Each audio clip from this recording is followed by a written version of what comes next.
Tuhan Yesus untuk segala kasih dan kebaikan kemurahan Tuhan yang memberkati kami sepanjang malam istirahat kami dan membangunkan kami dari tempat tidur kami pada pagi hari ini dengan napas kehidupan yang baru di hari yang baru ini. Sebelum kami mulai aktivitas kami akan bersyukur dengan Tuhan, berdoa, memuji, muliakan nama Tuhan dan mendengarkan firman Tuhan melalui channel YouTube ini. Berbicara bagi kami Tuhan, karena kami telah siap untuk mendengarkan kebenaran firman Tuhan. Dalam nama Yesus kami sudah berdoa dan mengucap syukur. Amin. Shalom ibu, bapak, saudara terkasih dalam nama Tuhan kita Yesus. Semangat pagi. Bertemu kembali di channel Yonando Butar-Butar dalam khotbah 5 menit aja atau 5 untuk renungan harian. Renungan pada hari ini saya ambil dari kitab Matius pasal 25 ayat yang ke-40. Demikian kesaksian firman Tuhan.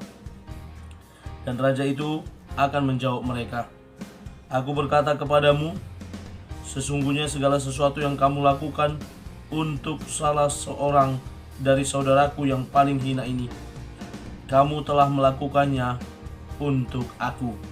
Peduli kepada kaum papa.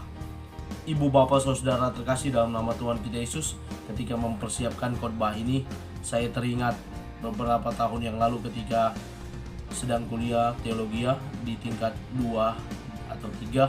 Pada saat itu saya kurang ingat, tetapi yang saya ingat dan sangat berkesan ketika seorang dosen kami berkata bahwa salah satu tugas yang akan beliau berikan tidak hanya sekedar membaca Alkitab, tidak hanya sekedar mengerjakan tugas analisa kitab atau lain sebagainya, membuat makalah, tidak, tetapi ada sesuatu yang menarik.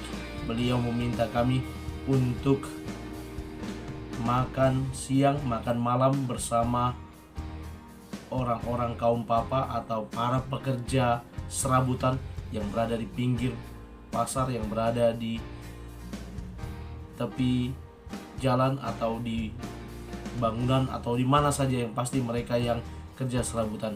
Dan secara logika pada saat itu ketika saya masih bekerja di kantor lurah Tiban Lama, saya langsung berpikir ada beberapa teman kita dari timur yang bekerja sebagai tukang batu, mengumpulkan batu untuk membuat coran atau membuat batu miring, dan saya langsung berpikir ke arah sana. Tetapi dalam perjalanan ketika saya sudah memesan 3 buah bungkus nasi padang dengan air minumnya, di tengah jalan Roh Kudus mengingatkan saya untuk lurus saja, jangan belok kanan, yang seharusnya saya harus belok kanan ke tempat yang sudah saya tuju. Dan saya dituntun dan saya coba melawan. Ada pun orang di sekitar sini.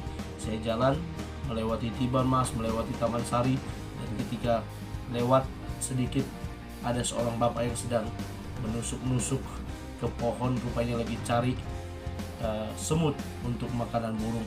Dan akhirnya saya digerakkan untuk memanggil beliau dan kami akhirnya makan bersama. Ada 2 orang yang harus dicari dan besoknya saya kembali ke tempat tukang batu dan kami makan bersama.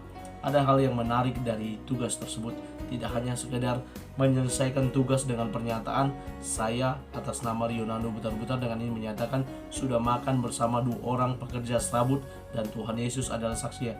Tidak hanya sekedar di tugas itu, tetapi ada yang disampaikan, yakni kepedulian terhadap orang lain. Sebagaimana pesan dalam nats ini, Tuhan Yesus mengingatkan, memberikan pesan kepada kita semua para pengikutnya bahwa Tuhan Yesus diibaratkan raja itu akan menjawab mereka, "Aku berkata kepadamu, sesungguhnya segala sesuatu yang kamu lakukan untuk salah seorang dari saudaraku yang paling hina ini, kamu melakukannya untuk aku." Bagaimana ketika kita memperlakukan orang lain, kaum papa, peduli kepada mereka, bahkan di dalam keseluruhan ayat ini mengunjungi mereka yang berada dalam penjara, bahkan melakukan segala sesuatu, hidup berbagi dan lain sebagainya, merupakan hal yang memperhatikan orang lain. Indahnya hidup berbagi. Andi F. Noya, seorang presenter Indonesia, di acara Kick Andy-nya berkata, "Kebahagiaan tidak akan habis hanya karena membaginya. Ketahuilah, kebahagiaan bertambah ketika kamu bersedia untuk berbagi." Lalu Albert Camus, penulis dari Perancis, berkata, "Kesuksesan dan kebahagiaan akan sangat berarti jika kau mau berbagi dengan orang lain." Indahnya berbagi, pesan Tuhan Yesus hari ini. Sebelum kita memulai aktivitas kita boleh digerakkan untuk hidup berbagi. Hidup berbagi tidak hanya sekedar dengan jumlah yang besar, tapi dengan hal-hal yang simpel, bertemu dengan penyapu jalanan, memberikan mereka minum, itu merupakan suatu perhatian. Dan sekarang sangat banyak sekali Pak Oga-oga di pinggiran atau di pengkolan, di perputaran U-turn, sangat banyak yang memberikan 1.000, 500, 2.000, sudah sangat berarti bagi mereka yang membutuhkan.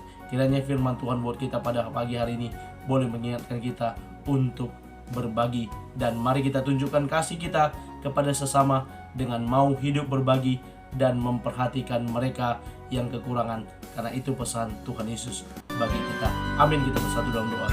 Terima kasih Bapa untuk firman-Mu yang telah kami dengarkan. Mampukan kami untuk menjadi pelaku firman Tuhan sebagaimana yang Kau minta pada pagi hari ini, bahwa kami sebagai anak-anak Tuhan, sebagai para pengikut-Mu, boleh hidup berbagi dengan orang lain. Kami mulai aktivitas kami hari ini dalam nama Yesus kami berdoa. Amin. Selamat beraktivitas. Tuhan Yesus memberkati. Shalom.